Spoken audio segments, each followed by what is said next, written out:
परमात्मा के नाम पे कोई भी जप, जैसे किसी वेद का मंत्र जाप कर लो, जैसे गायत्री मंत्र बना लिया इन नाड़ियों ने। अब गायत्री मंत्र यजुर्वेद अध्याय नंबर 36 का मंत्र 3 है, उसका आगे ओम नाम ही न खुद ला लिया। इससे सिद्ध है कि ये भगवान ते भी सियाने हो गए जो इसको गायत्री मंत्र बना लिया। या परमात्मा अल्पज्ञ है क्या, उसने अधूरा छोड़ दिया, ओम मंत्र लाना भूल गया? नहीं, ये बल्कि और बर्बाद कर दिया। जैसे किसी ने किसी मोटर गाड़ी के पिस्टन के और नट वेल्ड कर दिया, वो तो बर्बाद कर दिया। कंपनी ने पहले बना के ओके करके दे रखा था वो, तो वो जिसने ऐसा किया वो शराब स्वरूप ही रहा होगा या कति अनाड़ी हो गया, वो लगा दिया कहने लगा अब देख पिस्टन अब सही बन गया ले जैसे, उसने तो बने बनाए को बिगाड़ लिया। ऐसे ही इस यजुर्वेद अध्याय नंबर 36 के मंत्र 3 के साथ यदि ओम नाम लगाया जाता है तो परमात्मा का अपमान है। ओम तो ब्रह्म का मंत्र है और उस परमात्मा का मंत्र कोई और है। अब जैसे प्रधानमंत्री के सामने हम मुख्यमंत्री लगावा, वो हमसे प्रसन्न होगा? नाराज और हो जाएगा, देख के उपाधि दे है मुझे ये नालायक। तो ऐसे जो भूर्भुवः स्वः तत्सवितुर्वरेण्यं भर्गो दिवस्य धीमहि धियो यो न प्रचोदयात्, ये मंत्र है ऋग्वेद यजुर्वेद का अध्याय 36 का मंत्र 3। बस इतना है। इस मंत्र में उपमा दी है कि ओम नहीं है, भूर्भुवः स्वः, भुवः स्वः, यानी वो परमात्मा सबसे पहले उत्पन्न होंगे, सबसे पहला भगवान है और स्वयं ही प्रकट होता है, स्वयं ही, उसका कोई जनक नहीं है, स्वयं ही।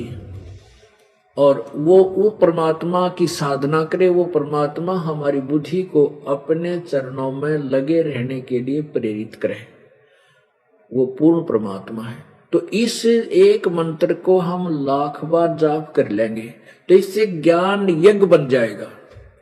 और ज्ञान यज्ञ का फल मोक्ष नहीं है, कोई भी यज्ञ है मंत्र जाप को छोड़कर, वो यज्ञ ऐसा समझो जैसे मंत्र तो है वो कैप्सूल, वो दवाई जो रोग काटती है, और यज्ञ वो समझो ग्लूकोस, ग्लूकोस सहारा अवश्य देता है शरीर को लेकिन रोग नाशक नहीं है। ऐसे जो हम पुण्य कर 5 यज्ञ करते हैं उनमें से जैसे गीता जी का नित्य पाठ करना या 5 बार की नमाज करना या सुबह शाम दोपहर की वाणी पढ़ना जप जी आज साहब को, तो ये केवल ग्लूकोस है, ये यज्ञ है, ज्ञान यज्ञ है।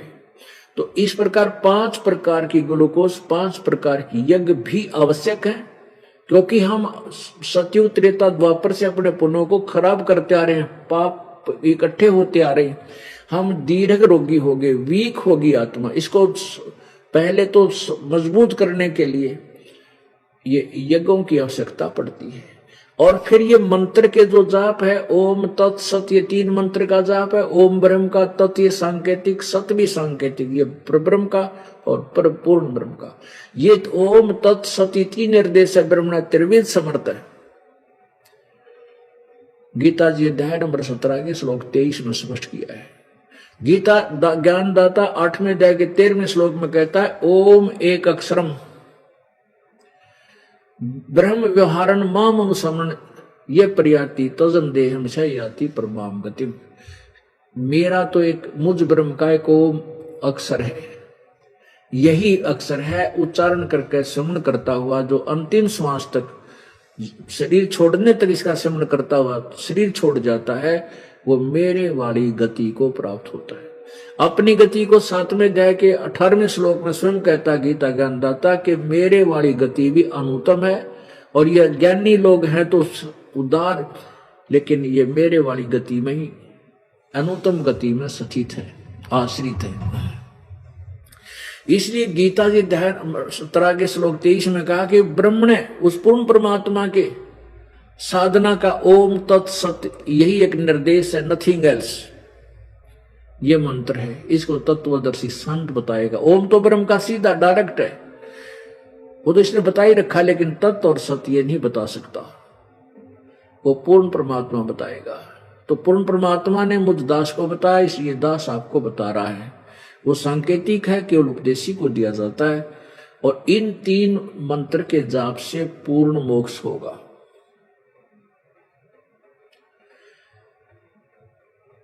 अब प्रसंग चल रहा है कि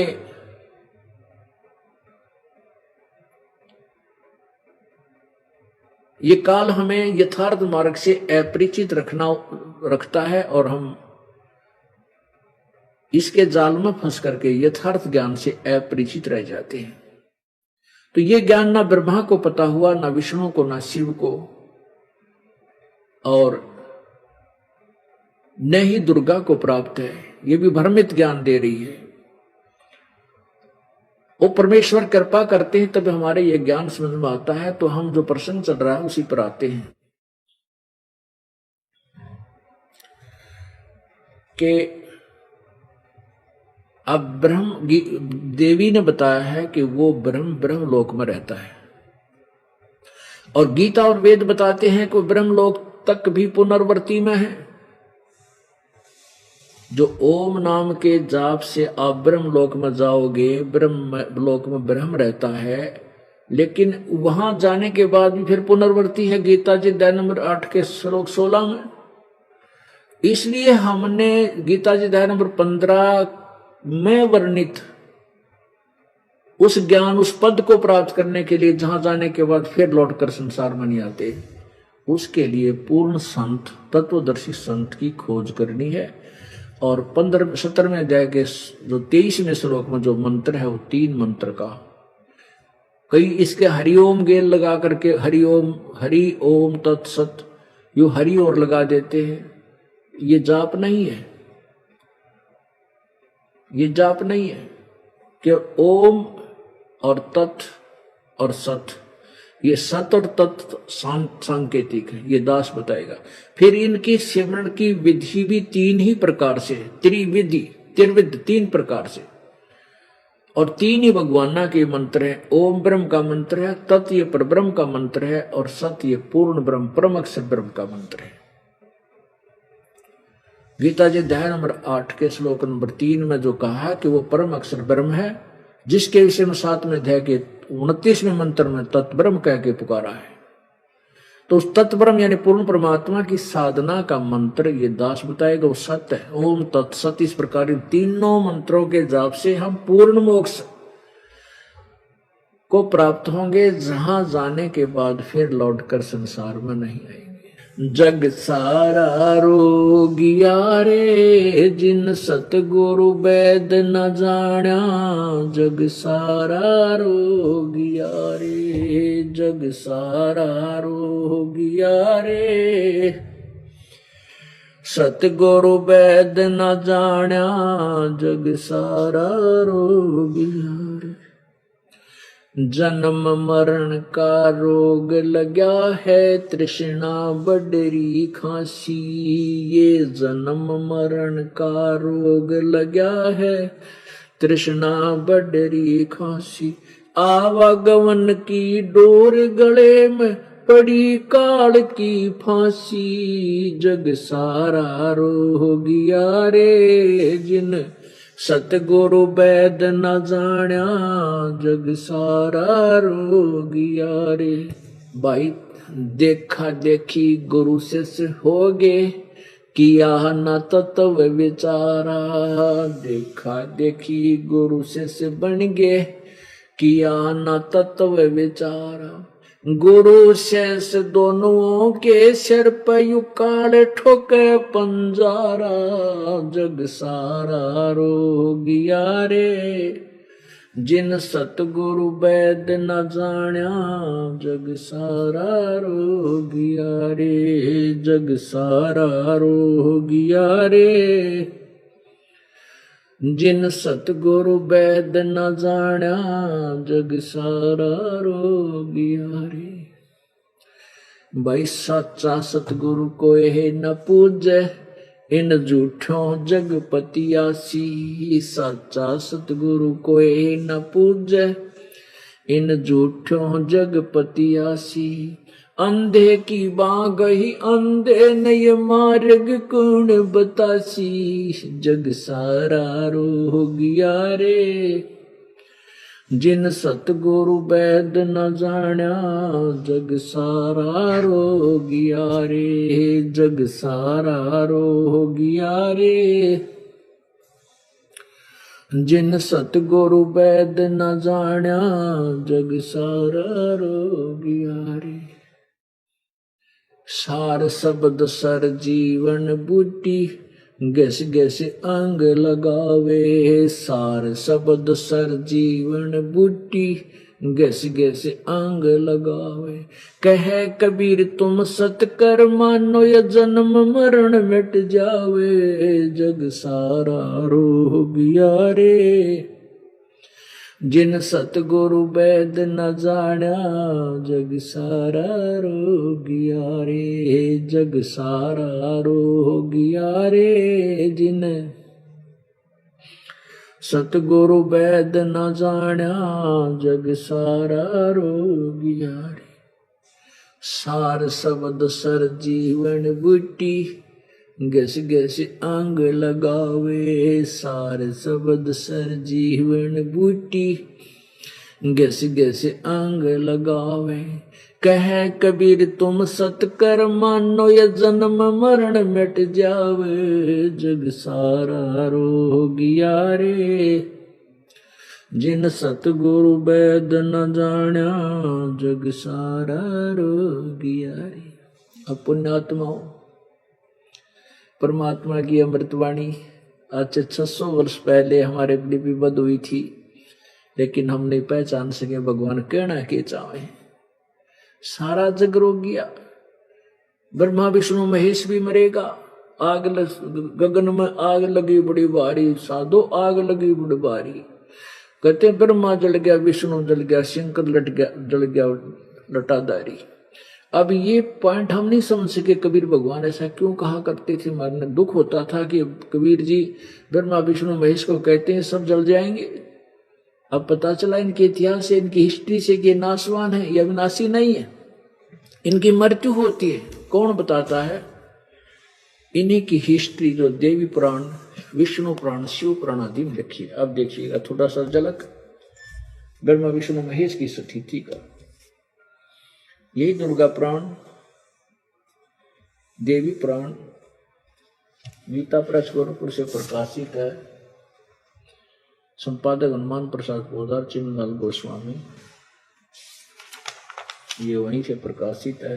प्रकाशक है मुद्रक गीता प्रेस गोरखपुर, गोविंद वन कार्यालय, कोलकाता का संस्थान। इसके 123 पृष्ठ पे थोड़ी सी झलक देते हैं कि विष्णु जी स्वयं स्वीकार करते हैं, अपनी मां से कहते हैं कि हमारी तो जन्म मृत्यु होती है। दुर्गा से कहते हैं, 3रा स्कंध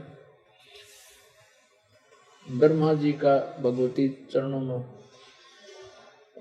123 पे ये 3रा स्कंद है, अध्याय 4-5। अब कहता है विष्णु जी कहते हैं तुम शुद्ध स्वरूपा हो, ये सारा संसार तुम ही शुद्ध भाषित हो रहा। मैं ब्रह्मा और शंकर हम सभी तुम्हारी कृपा से विद्यमान है। हमारा आविर्भावन जन्म और तिरोभावन मृत्यु हुआ करता है। हम जन्मते और मरते, हमारी अविनाशी नहीं है। केवल तुम ही नित्य हो, यानी अविनाशी हो, जगत जननी हो और प्रकृति और सनातनी देवी हो।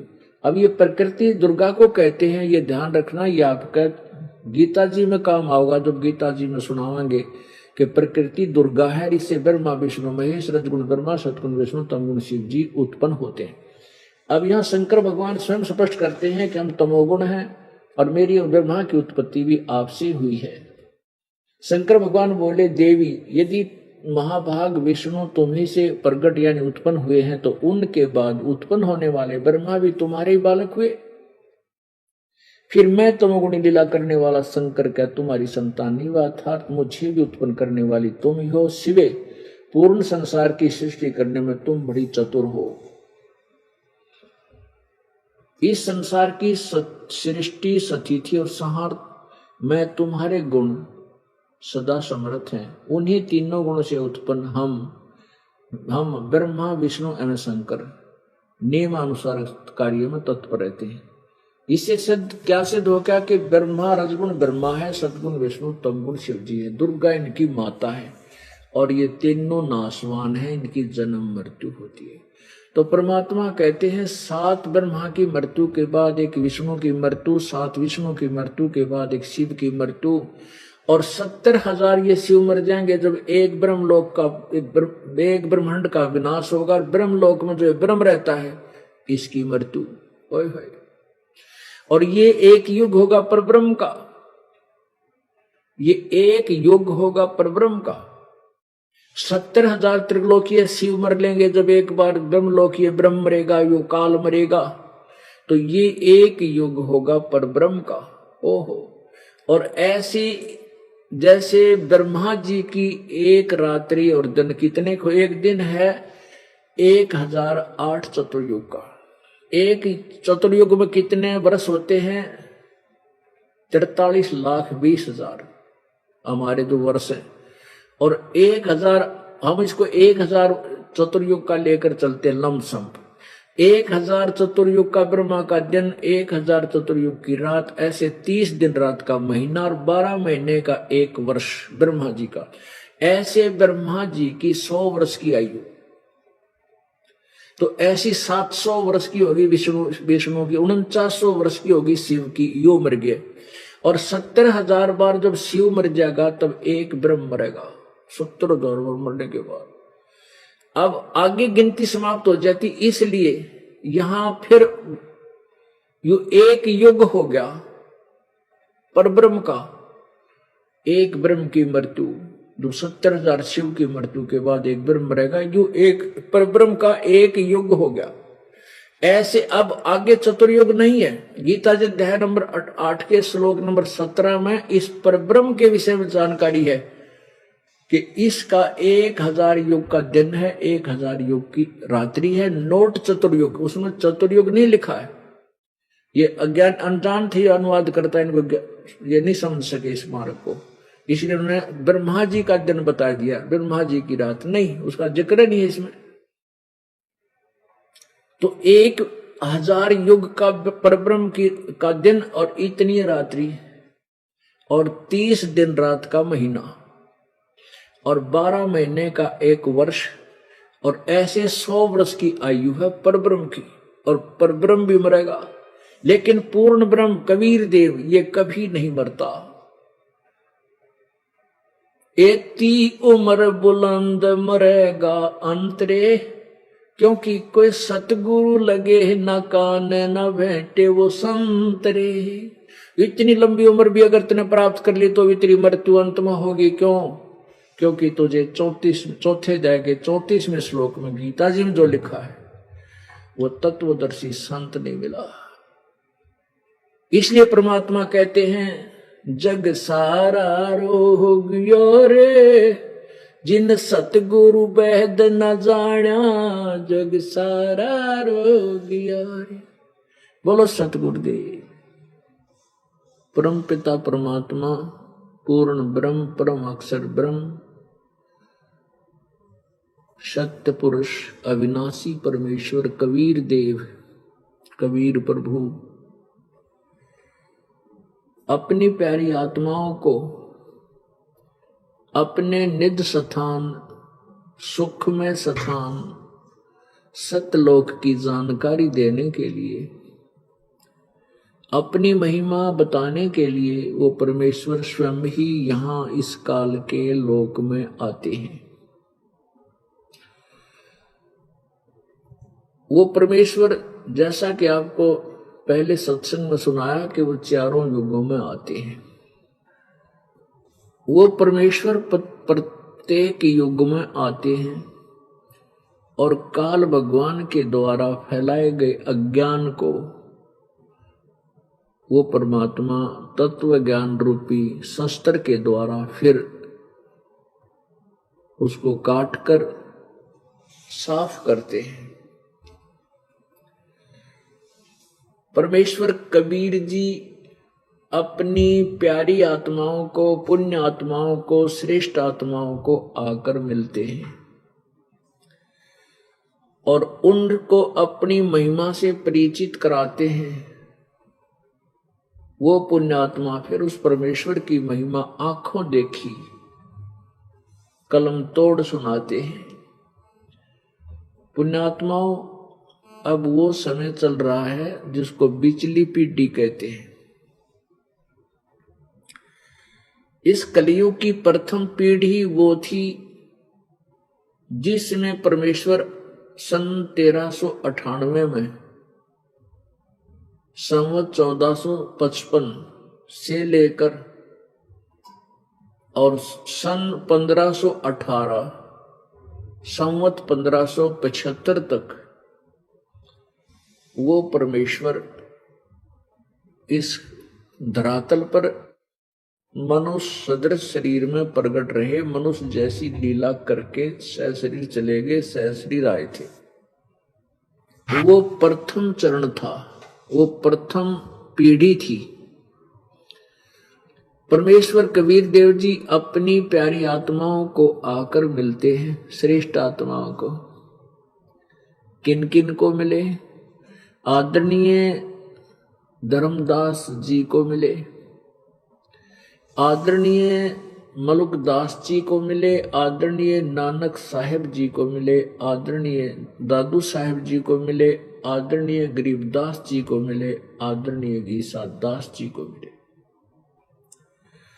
वो परमात्मा सतलोक से आकर के यहाँ अपनी श्रेष्ठ आत्माओं को मिलते हैं और फिर उनको तत्व ज्ञान से परिचित कराते हैं। वो तत्व ज्ञान प्रचार के उद्देश्य को लेकर ही यहाँ पृथ्वी पर आते हैं। अब उसके लिए कुछ प्रमाण देते हैं, क्योंकि ये ज्ञान कबीर परमेश्वर का जो ज्ञान है ये पहले ही लिपिबद्ध है। 600 वर्ष पहले प्रभु की महिमा परमेश्वर अपनी ही वाणी में वो स्वयं ही वर्णित करके गए कि चारों युग में हम पुकारे कूक कहा हम हेल रे, हीरे माणक मोती बरस ये जग चुगता ढेल रे। चारों युगों में हम आकर के आवाज लगाई, हमने आवाज लगाकर ऊंचे ऊंचे स्वर में गरज गरज कर अपनी महिमा का आप ही गुणगान किया। क्योंकि कबीर परमेश्वर के अतिरिक्त इस पृथ्वी लोक पर 21 ब्रह्मांड में कोई परमेश्वर जी से, परमेश्वर की परिभाषा से भी परिचित नहीं है।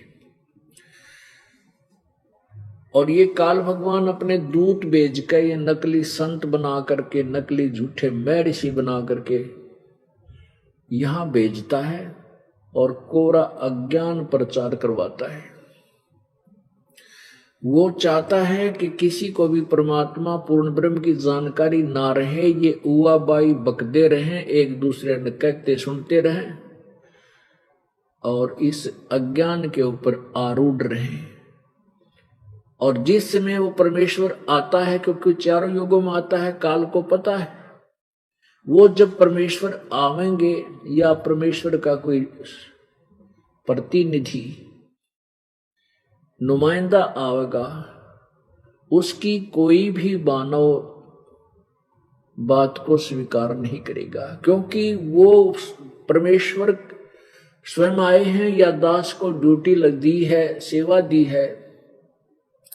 ये ज्ञान पहले वाले ज्ञान के कति विपरीत है, उल्ट है।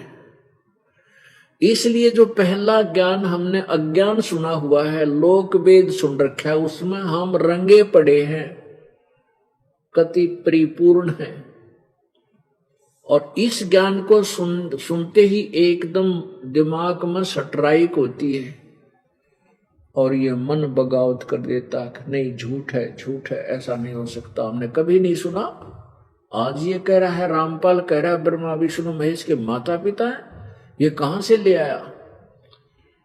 तो ऐसे एकदम स्वाभाविक ऐसा होना, क्योंकि हमने सारा लोक वेद दंत कथा सुन रखी थी, वो ठोक ठोक कर रखी अपने भी अंदर। हजारों वर्षों से यही सुनते आ रहे थे, लाखों वर्षों से।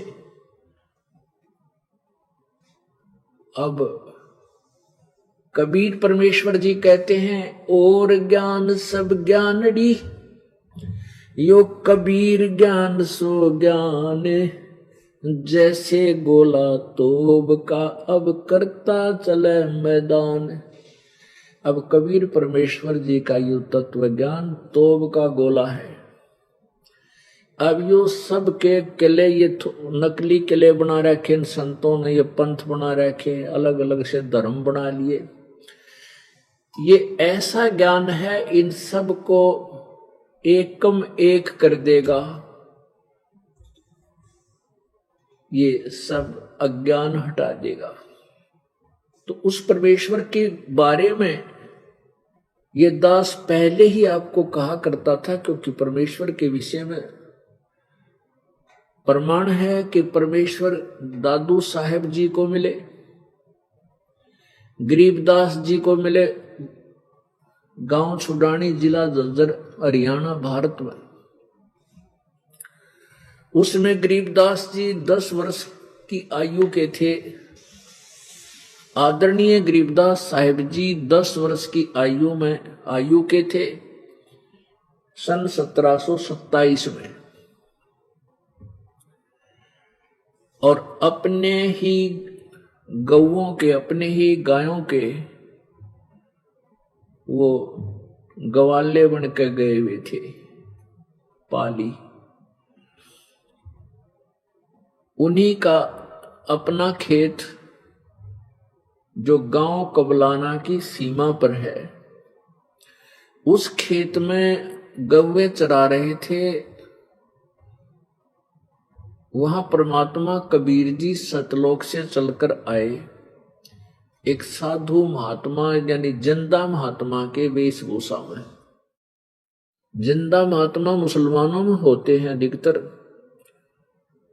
वो काला तक कोट पैर ऊपर से लेकर एक ही कपड़े का बना हुआ होता है, जिसको चोगा बोलते हैं, चोगा। और नीचे घुटनों से भी 8-9 इंच 10 इंच नीचा होता है। और दाढ़ी बड़ी हुई, और ऊपर एक काला सा टोप लंबे से चोटे का ऐसे करके गोल गोल सा वो पहनता है, वो पहना करते हैं जिंदा रूप में जो मुसलमान फकीर हैं। उस जिंदा महात्मा के रूप में परमात्मा वहां प्रकट हुए, और वहां आकर के उन बच्चों जो वहां पाली थे, गरीबदास जी थे, और साथ में उनके 5-10 और बड़े बड़े पाली थे जो 30, 40, 50 वर्ष के आसपास के थे। उन सबको राम राम बोला, प्रणाम किया। तो उन्होंने सबने कहा कि आ जाओ महात्मा जी, बैठो, आहार कर लो। पाली खाना खा रहे थे। परमात्मा बोले भी खाना तो मैं खा के आया हूं अपने गांव तय। पालियों ने पूछा कि आपका गांव कहाँ है बाबा? परमेश्वर ने कहा कि सतलोक है मेरा गांव। कितनी दूर है यहां से? परमेश्वर ने कहा 16 शंख कोस की दूरी पे। 16 शंख, लाख करोड़ अरब खरब नील पदम शंख, 16 शंख कोस की दूरी पर। अब बच्चा ने सुना 16 कोस कहता होगा, गांव पहले ऐसा ही था, कन्वेंस ज्यादा थी नहीं, दूर दूर देश के गांव को नहीं जानते थे आपस में। बात वो तो समाप्त हुई। पालियों ने कहा कि महाराज खाना नहीं खाते ना, तो दूध तो पीना ही पड़ेगा। पहले अतिथि सेवा बहुत किया करते थे, श्रद्धा से करते थे। परमात्मा ने कहा भी दूध तो पी लूंगा, पर मैं दूध पिया करूं कंवारी गाय का, कंवारी गाय का दूध पीता हूं। तो पाली जो थे बड़े बड़े, वो कहने लगे कि बाबा जी तेरी दूध पीने की नीत को नहीं, कंवारी गाय कभी दूध देती है? कैसी बात करते हो आप? परमात्मा बोले भाई कंवारी गाय दूध देती है, मैं उसी दूध को पीता हूं। जब भी यहां इस काल के लोक में आता हूं। गरीबदास जी खड़े हुए, 10 वर्ष के बालक, उनकी एक प्रिय गाय की बच्ची थी, दूध छोड़ रखा था और वो ब्याई अभी थी नहीं, यानी अभी नए दूध नहीं हुई थी, अधन्या थी, बिना दनाई, कंप्लीटली। उसको लाकर खड़ा कर दिया एक 1.5 वर्ष की बच्चिया को, 2 वर्ष की बच्चिया को, कंवारी गाय को, और कहा बाबा जी इसका बच्चा तो है ही नहीं, दूध कैसे देगी? आप भी अच्छी बात कह रहे हो। परमात्मा बोले भाई दूध देवेगी, तुम ऐसे करो, इसके नीचे एक पात्र रख दो, एक बरोला बोले, बरोला यानी छोटा सा मटका होता मिट्टी का, वो खाली करवाया और उसको कहा कि इसके दूध स्वतंत्र लेवटी ओढ़ी का नीचे रख दे। गरीबदास जी ने ऐसे नीचे किया और परमात्मा ने उस बच्चिया, कबीर परमेश्वर ने उस कुंवारी गाय के कमर पर थपकी लगा दी। लंबे लंबे सतन हो गए और चारों थनों में से दूध की धार बहन लगी। जब वो मिट्टी का छोटा सा 4-5 किलो का पात्र था वो भर गया,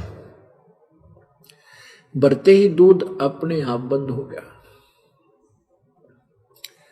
गरीबदास जी ने वो दूध का जो पात्र था परमेश्वर को दिया, परमेश्वर जी ने आधा दूध पी लिया, आधा का ले भाई बच्चों तुम पी लो, गवालो। तो जो वो बड़े उम्र के थे पाली गवाले, वो कहने लगे बाबा जी हम ना पीवा यो पाप का दूध, तन तक कुंवारी गाय का दूध निकाल दिया। वो तो उठकर चले गए उस जांडी के पेड़ के नीचे से दूसरी जगह, दूर 10 किले दूर जाकर बैठ के, 5-7 किले। अब गरीबदास जी अकेले रह गए। गरीबदास जी ने कहा बाबा जी मुझे दे दो, आपका ये अमृत कब कब मिले। परमात्मा का वो शेष बचा हुआ जूठा दूध गरीबदास जी ने पिया। फिर प्रश्नोत्तरी प्रभु के बारे में चल पड़ी। तब परमेश्वर कबीर जी ने उस गरीबदास जी को उनको ऊपर ले गए, शरीर नीचे रह गया, आत्मा को ले गए, सूक्ष्म शरीर को ऊपर श्री ब्रह्मा जी, विष्णु जी तथा शिव जी के लोक दिखाए। फिर वो धर्मराज का लोक दिखाया, न्यायाधीश का स्वर्ग दिखाया, पितरलोक दिखाए, फिर ऊपर 21 ब्रह्मांड दिखाए जहां ये काल रहता, वो स्थान दिखाया, तपस्या दिखाई जहां पर 1 लाख मानव शरीरधारी प्राणियों को भून कर खाता है, उनमें से गंध निकालता है, जीव मरता नहीं, लेकिन पूरे जीवन में जो भी उसने अपने जीवन काल में जो भी आहार किया होता है उसकी कुछ वासना सूक्ष्म शरीर में चली जाती है। उस सूक्ष्म वासना को तपस्या पर गर्म करके मानव शरीर से निकालता है, स्त्री और पुरुष कहते हैं।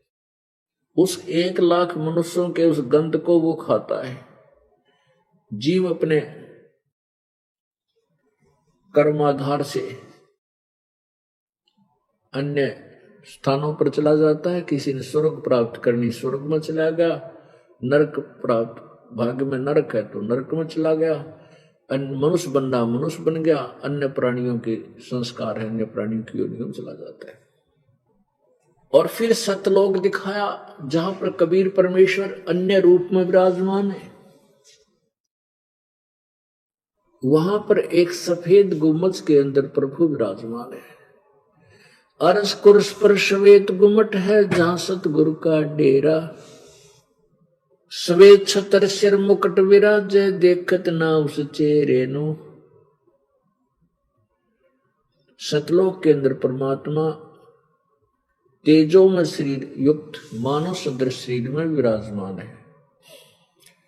परमेश्वर कबीर जी का वहां जो सत्य पुरुष रूप में इनका शरीर है, अन्य शरीर है, वो इतना तेजों में है, करोड़ सूर्य और करोड़ चंद्रमा दोनों की मिलीजुली रोशनी उनके एक रोमकूप के प्रकाश के सामने फीकी है। जब परमेश्वर कबीर जी अपनी प्यारी आत्मा गरीबदास जी को सचखंड लेकर गए, सतलोक लेकर गए, तो नीचे से अपने जिंदा रूप में गए थे वो एक साधु वेशभूषा में, और दूसरे रूप में परमात्मा वहां उस तेजो में शरीर युक्त सिंहासन पर बैठे हैं। एक बहुत बड़ा गुम्बद है, बहुत बड़ा एक मंदिर नुमा महल है प्रभु का सत्यलोक में। उसमें कबीर परमेश्वर जी यानी सत्य पुरुष रूप में उस तख्त पर सिंहासन पर विराजमान है। अब गरीबदास जी ने सोचा कि ये जो भगवान बैठा है तख्त पर, ये है भगवान, और ये बाबा जी इनका कोई नौकर होगा, सेवक होगा, यहाँ का भगत होगा।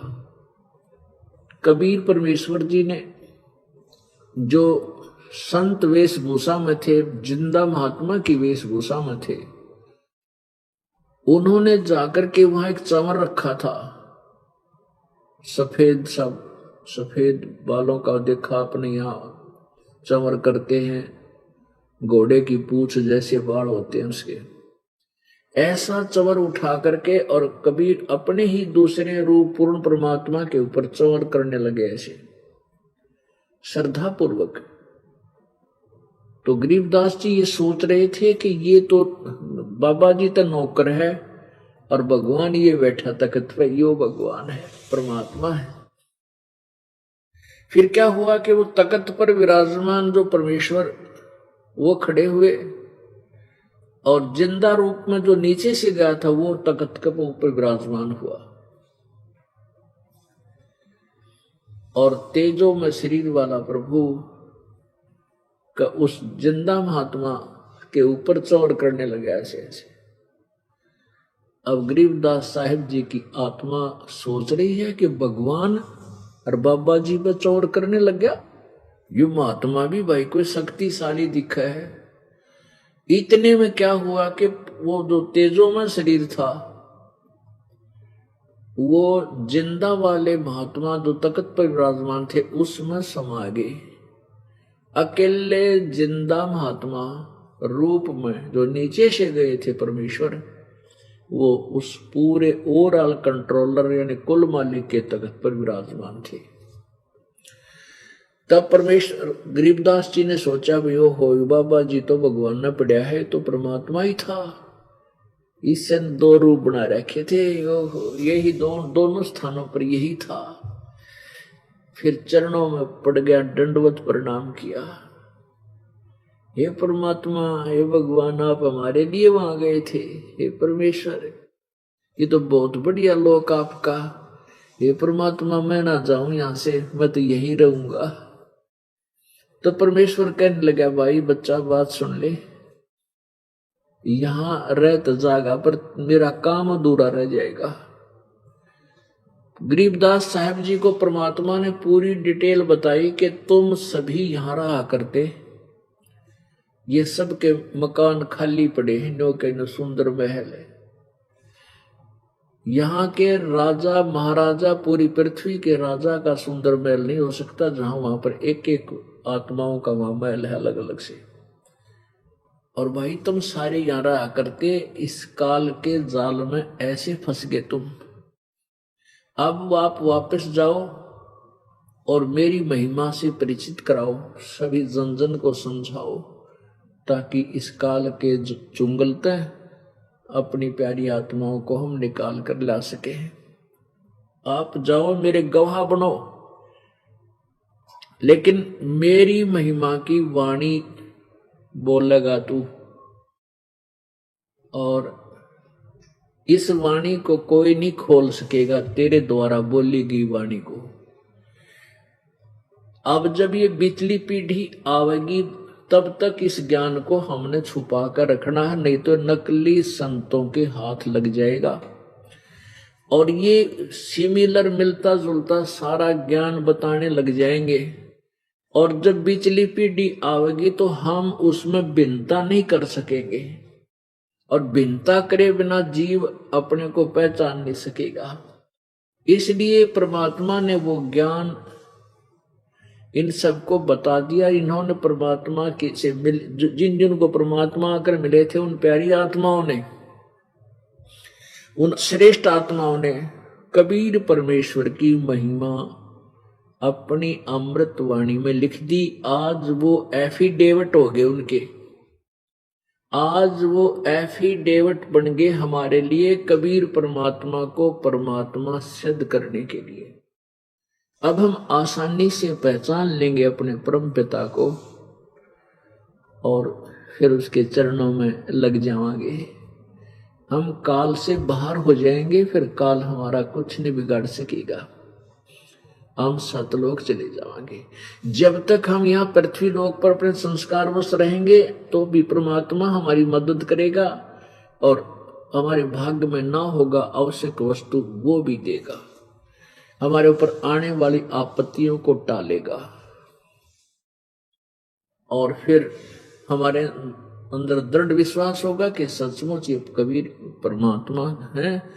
और फिर हम सच्चे दिल से, सच्ची लगन से, विश्वास के साथ परमेश्वर की भक्ति करके सतलोक से ले जाएंगे, हमारा पीछा छूट जाएगा। तो गरीबदास साहिब जी ने अपनी आंखों देखी वो सारी परमेश्वर कबीर जी की महिमा अपनी अमृत वाणी में वर्णित की हुई है, जो दास आपको पढ़ पढ़कर सुनाता है। इससे पहले कबीर परमेश्वर जी ने भी अपनी महिमा आप ही सुना रखी थी। आप पे आरती, आप पे साजे, आप पे किंगर, आप पे बाजे, आप पे ताल जहां जनकारा, आप नचे अब देखण हारा। पुण्यात्माओं, परमेश्वर कबीर जी ने प्रत्येक युग में आकर के अपनी प्यारी आत्माओं को सतलोक की जानकारी दी, लेकिन जिसको परमात्मा ने, जिनको पहचाना और सतलोक देखा, उन्होंने आगे जब बताना शुरू किया तो जिसमें कबीर परमात्मा आए थे, गरीबदास जी आए थे, नानक साहिब जी आए थे, उसमें पूरा मानव समाज अशिक्षित था। केवल एक वर्ग ब्राह्मण ही संस्कृत जानते थे, अन्य समाज को संस्कृत पढ़ने का अधिकार नहीं था। और अंग्रेजी पढ़ लो, उर्दू पढ़ लो, फारसी पढ़ लो, वो पढ़ सकते थे, पंजाबी पढ़ लो, लेकिन संस्कृत नहीं पढ़ सकते थे। और सब सदग्रंथ संस्कृत में लिपिबद्ध थे। अब गरीबदास साहिब जी ने वही वर्णन किया परमेश्वर कबीर जी के बारे में, वही वेद बता रहे हैं, वही गीता जी बता रही है, 18 पुराण बता रहे हैं, कुरान बता रहे हैं, कुरान शरीफ बता रही है, ये पवित्र पुस्तक बता रही है। आंखों देखा वो संत बता रहे हैं जिनको परमात्मा आकर मिलते हैं, मिले थे। अब प्रमाण ये बताते हैं कि अब हमें हमारे जो वेद हैं, वेदों को प्रत्येक हिंदू समाज का प्रत्येक श्रद्धालु, चाहे उसने कभी वेद शकल से भी ना देखे हो, पर ये अवश्य कहता है वेदों जैसा ज्ञान नहीं, वेदों जैसा ज्ञान नहीं। और पहले ये भी कुछ कथा सुनने को मिलती थी, कहावत, भाई वेदों का ज्ञान तो सही है पर उसको शोधने वाला नहीं है। शोधना मीन उसका अनुवाद सही कोई कर नहीं पा रहा। वेदों का ज्ञान श्रेष्ठ है। तो पुण्यात्मा, उन वेदों में भी यही प्रमाण है कि परमात्मा पूर्ण ब्रह्म कबीर है, और वो यहां आता है, अपनी प्यारी आत्माओं को मिलता है। किस उद्देश्य से आता है? ज्ञान प्रचार उद्देश्य से आता है। इसका थोड़ा सा आपको वर्णन सुनाते हैं। अब देखो, अभी तक सभी निराकार निराकार कहा करते थे, परमात्मा निराकार है, परमात्मा निराकार है। और हमारे सदग्रंथ बता रहे परमात्मा निराकार है, मनुष्य सदृश है। कौन से सदग्रंथ? जिनमें पवित्र वेद इंक्लूड है, और पवित्र वेदों में जो लिखा सब मानते हैं कि वो सत्य है। तो इसे सत्य है कि जो पहले दंत कथा सुनाई जाती थी वो परमात्मा निराकार है, निराकार है, कण कण में व्यापक है। अब वो दंत कथा थी, वेद ज्ञान नहीं था, शास्त्र कुल ज्ञान नहीं था। अब परमात्मा साकार है, उनकी शक्ति सर्वव्यापक है। जैसे सूर्य साकार है, उनका प्रकाश और उष्णता वो अन्य लोकों में भी व्यापक है। ऐसी परमात्मा साकार है, उनकी शक्ति सर्वव्यापक है, और उनके वचन की शक्ति से सब कुछ हो जाता है। परमात्मा ने एक विधान बनाकर छोड़ दिया है कि प्रत्येक पदार्थ का गुण भर दिया, उसमें गुण दे दिया, और उस पदार्थ को दूसरे पदार्थ से मिलाते हैं, वो भी बता रखा है इससे मिलाने से ये बन जाएगा। ये प्रभु दत्त है। अब एक बीज बोते हैं घिया या तोरी का, आम का या किसी काजू किस्म सेब का, तो वो बीज क्या होता है? उसको जब मिट्टी में लगाते हैं तो फिर उससे क्या बनता है? पत्ते से आते हैं, अंकुर होता है, पत्ते से आते टहनी बन जाती है, एक बेल बन जाती है, फिर इतनी लंबी लंबी घिया और तोरी लग जाती है। ये परमात्मा के वचन से उस बीज में गुण दिया हुआ है। परमात्मा शर्म दर्द नहीं करता, उसने नियम बनाकर छोड़ दिया।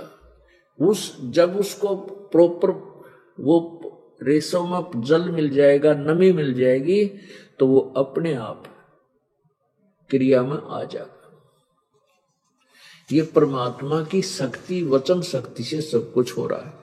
अब आप देखते हो, हम इस दास का जन्म पवित्र किसान परिवार में हुआ, पवित्र हिंदू धर्म में।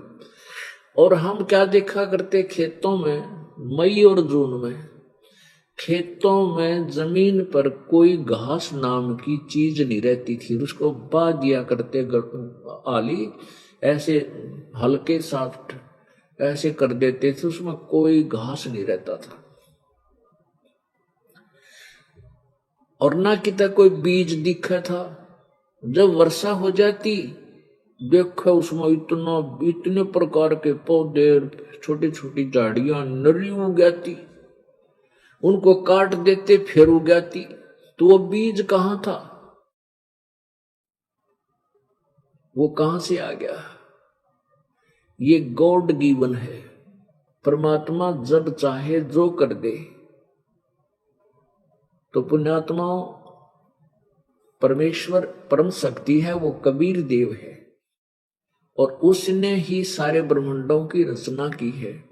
वो परमात्मा साकार है, उनकी वचन शक्ति से सारे ब्रह्मांडों की रचना हुई है। उसके उपरांत परमात्मा ने अपना नियम बना दिया है। अब जैसे अब वैज्ञानिक क्या करते हैं? खोज करते हैं गॉड गिवन मटेरियल पर, परमात्मा के द्वारा दिए गए पदार्थों पर ही वे इंसान अपने रिसर्च कर रहे हैं, उससे कुछ बना रहे हैं, और फिर ये भूल जाना भगवान नहीं है, तो यह समझदारी नहीं है। विज्ञान गलत नहीं, गॉड गिवन है, और परमात्मा की दी हुई बुद्धि है। कलयुग में मनुष्य को ये बुद्धि परमात्मा ही देता है।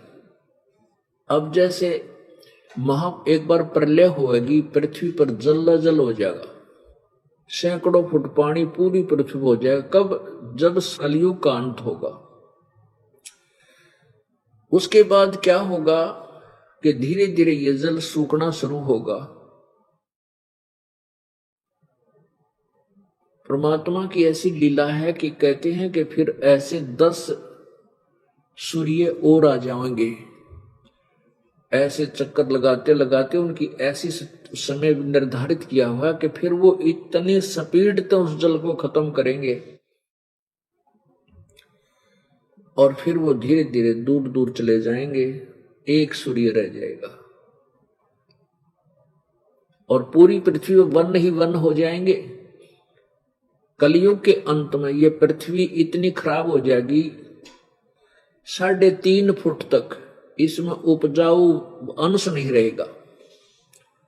अब आप देख रहे हो ये खाद डाले जाते हैं यूरिया जैसे, अब ये क्या करेंगे, इस उपजाऊ तत्व को कति नष्ट कर देंगे पृथ्वी का। और कुछ समय में ऐसा आ जाएगा कि प्रदूषण इतना हो जाएगा कि वर्षा होनी बंद हो जाएगी, मनुष्यों के आकार की बहुत कम छोटी होती चली जाएगी।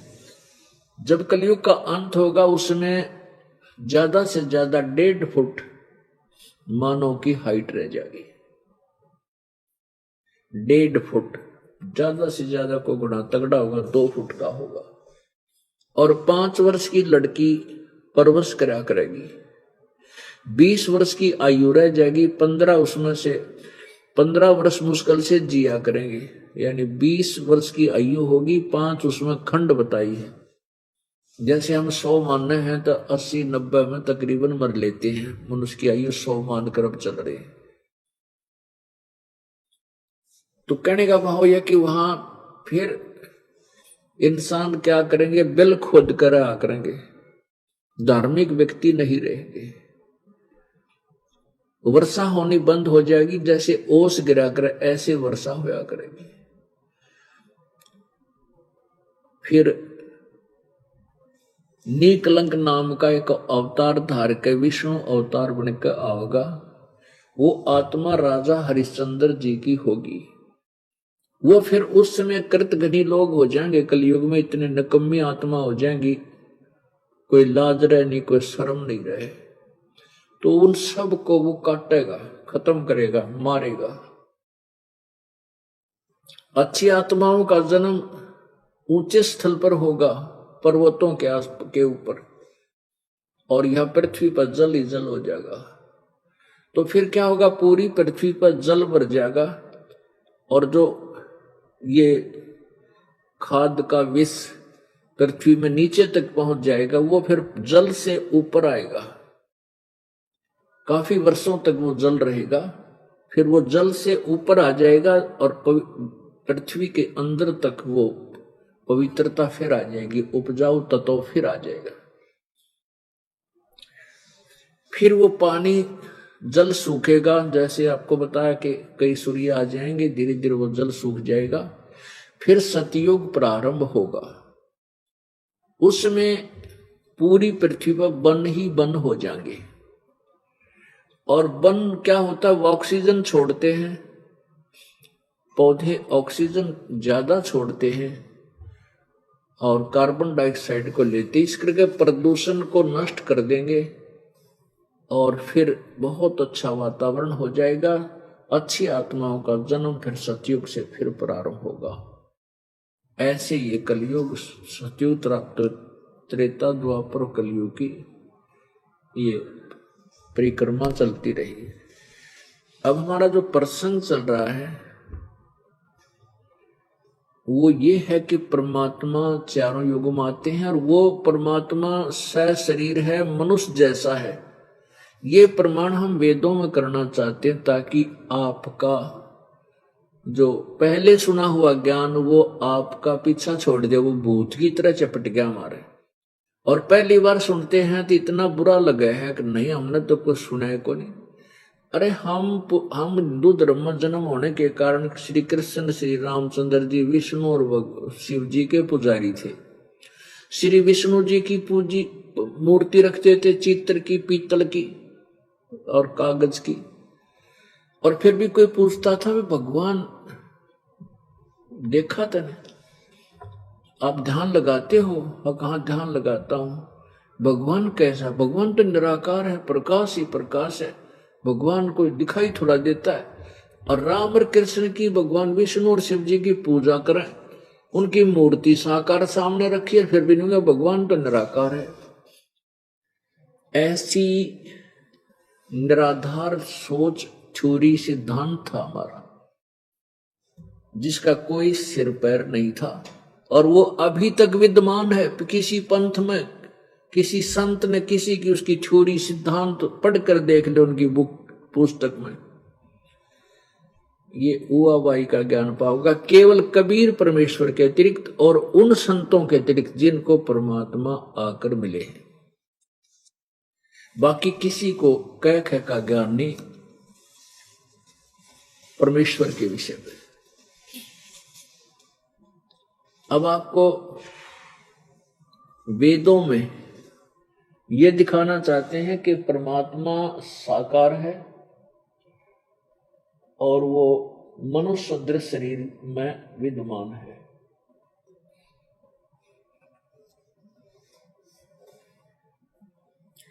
पहले ये बताते हैं कि परमात्मा अपने लोक से चलकर यहां आता है। ये देखिएगा ऋग्वेद मंडल 9-10,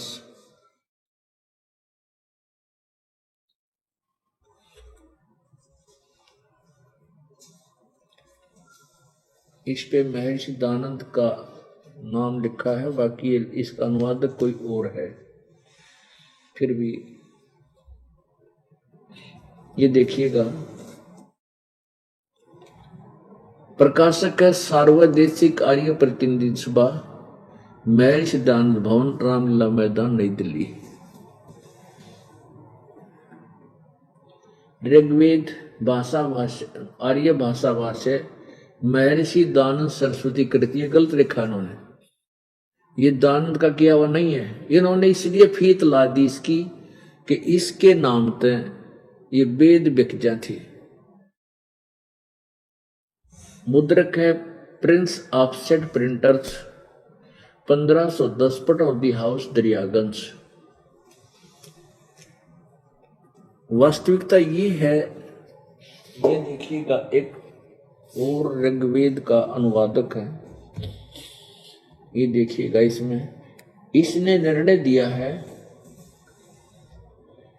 कि भाष्यकार, इसका अनुवादक कौन है, महर्षि दानंद सरस्वती, केवल मंडल 1 से लेकर 6 तक अनुवाद किया है, और श्रीपाद दामोदर सातवलेकर मंडल 7 से 10, ये इसका अनुवाद है।